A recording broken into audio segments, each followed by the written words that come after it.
Ooh, it's tea time. It's tea time with Mary.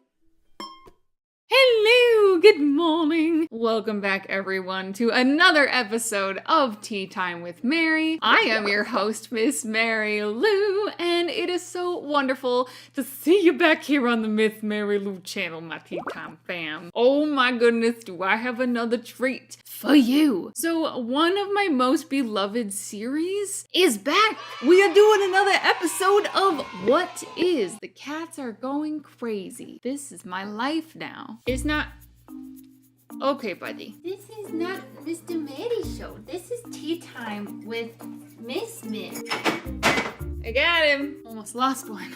And cat butt, we're back. So yes, today we are bringing back What Is, and the topic of today is matcha. It's this thing that you see in specialty tea houses, in commonplace chain coffee shops. You see matcha everywhere, but what is matcha? Well, to find out today, just keep on watching. And before we get too far into the episode, if you are not subscribed to the Miss Mary Lou channel already, you are seriously missing out. Please hit the red subscribe button below and the little notification bell so you know when I upload. Right, let's talk matcha. So the word matcha is defined as ground tea. So technically a matcha can be any kind of ground tea. Yes, instant tea is technically matcha because it is ground. So, but for the traditional ceremonial green tea that we all think of as matcha, it's grown in the shade to increase the antioxidants. It's even like greener than regular green tea because growing tea in the shade produces more chlorophyll, which makes it greener, and it's just like extra fancy special. In this form of the tea, you're actually consuming the leaves because you mix the powder into water typically, and then you drink the whole thing, as opposed to steeping leaves, which you take the leaves out and then you just left with the beautiful goodness like this Assam tea I'm drinking today. And for ceremonial matcha in particular, which we'll get into a little more detail later, after the leaves are picked, they are steamed and then dried, and all of the stems and veins of the green tea leaves are removed before it's finally ground, which is one reason why ceremonial matcha, the really good stuff, tends to be a little bit more on the expensive side because a lot of care and love goes into it, and it's only picked in the spring.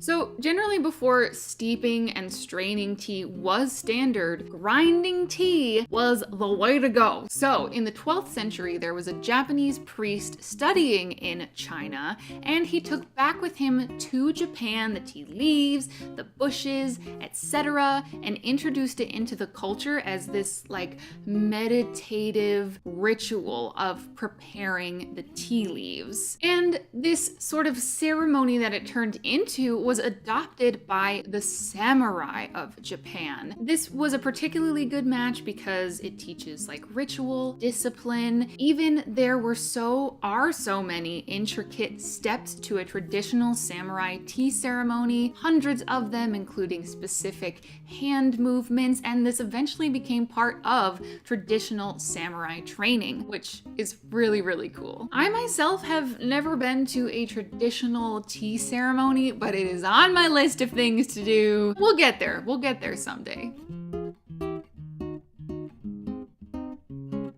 Alright, so the good stuff. Now, before all of the medical benefits, supposedly, and whatnot, I need to remind you, I am not a doctor. If you have any questions about any of this, talk to your doctor. Now that we got the disclaimer out of the way, let's talk about how matcha is super awesome for you. Matcha itself is really high in this antioxidant type called polyphenols, which help fight off cancer, also known to decrease heart disease, so yay polyphenols, you go. There's also a really cool compound in matcha called L-theanine or L-theanine that actually helps relax you without making you sleepy sleepy. Yes, there is a high amount of caffeine in this because it is ground and sort of like intensified, but this cool compound does actually create a state of relaxation while you're being energized without making you drowsy at all. And not to mention, whether or not you're doing a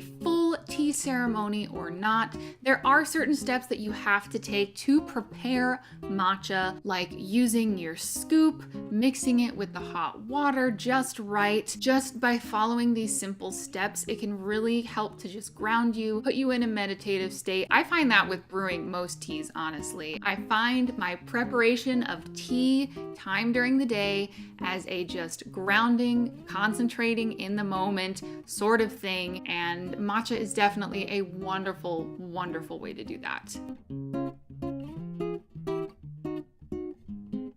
All right, so I'm a good news first kind of person, I guess maybe. And the bad news is a lot of the matcha that you will see in local coffee shops or just kind of wherever hanging out, they generally contain a crap ton of sugar, which is not good for you. It kind of like counteracts a lot of the benefits if you are ingesting that high of a level of sugar, if that's the kind of thing that you like to think about. Not to mention, a lot of these matchas tend to be lower grade and not ceremonial, meaning that like the stems are still in there ground up, the veins are still in there ground up, there's not quite as much care taken into the preparation before the grinding of the leaf. So you're probably not gonna find ceremonial matcha at your typical chain coffee store, but I mean, you never know. I know some local places around that have the real deal, and it's magic. This next one is totally new information to me. I did not know this. All tea has lead in it. Wow, welcome to that. It's natural for plants to absorb things in the soil, and lead is one of those things. But normally you get rid of 90% of that by steeping the leaves and then removing them. But with matcha, remember, you are consuming the entire